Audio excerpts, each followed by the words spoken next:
Today we're celebrating National Sorry Day.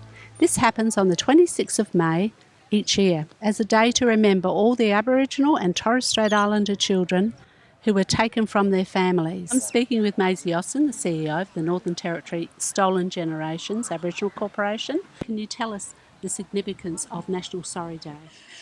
Today we're actually celebrating two anniversaries. It's the 20th anniversary of the Bringing Them Home report, which fits in well with the National Sorry Day.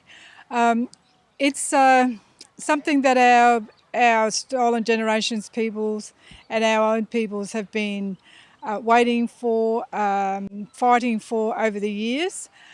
This day for compensation or recognition of being forcibly removed and all their traumas and hardships that they've been through over the years when they were children and still going through as adults. Today brings together all of those people, or as many as we can possibly have here today, because a lot of them have passed, and it's a day that we can still give them that recognition and recognise all of those who have passed before us as well.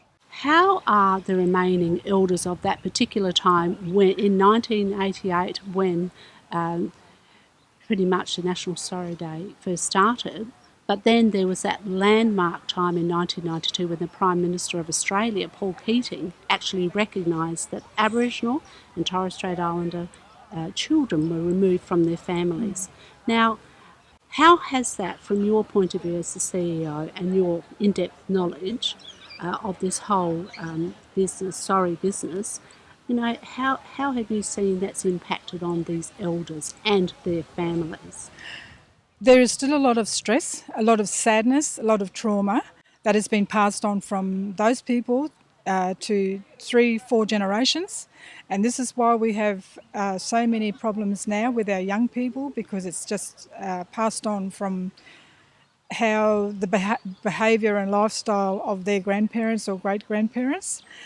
There have been a lot of other organisations doing various things for our peoples, but we still haven't had the recognition and the acknowledgement in the form of some sort of reparation or compensation for the surviving stolen gen people who are still here with us.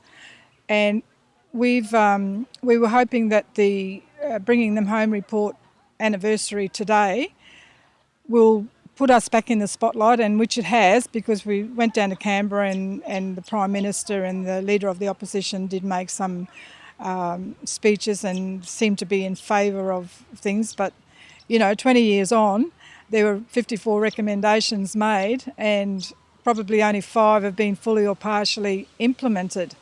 So we're looking at it from today as a new beginning for our people. We are in the throes of trying to pursue more compensation, reparation and recognition. And we were very thrilled with the Chief Minister of the Northern Territory and the Northern Territory Government announcing the museum on the site of the old Carlin compound in the old Darwin Hospital, which is going to house the Northern Territory Stolen Generations Aboriginal Corporation. Today we are here to commemorate the 20th anniversary of the Bringing Them Home report. This was done about the stolen generation people of Australia. The action plan has been presented to the Prime Minister, Malcolm Turnbull, at Parliament House. I was present there, so was our CEO, and many other people from around Australia. The plan is about focusing on the work that still needs to be done. The stolen generation people know and understand their needs, but when they put in the Healing Foundation, they never consulted with the stolen generation. We ask that Australian government support the healing to enable stolen generations to connect to culture, spirituality, to family, country, language and kin. Let's work together to heal the past and put the needs of the stolen generation and their families back on the national agenda. Support the stolen generation. That's all we ask.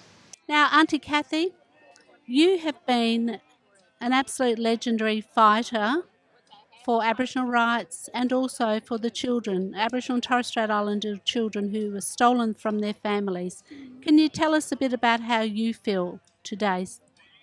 I'm very emotional today.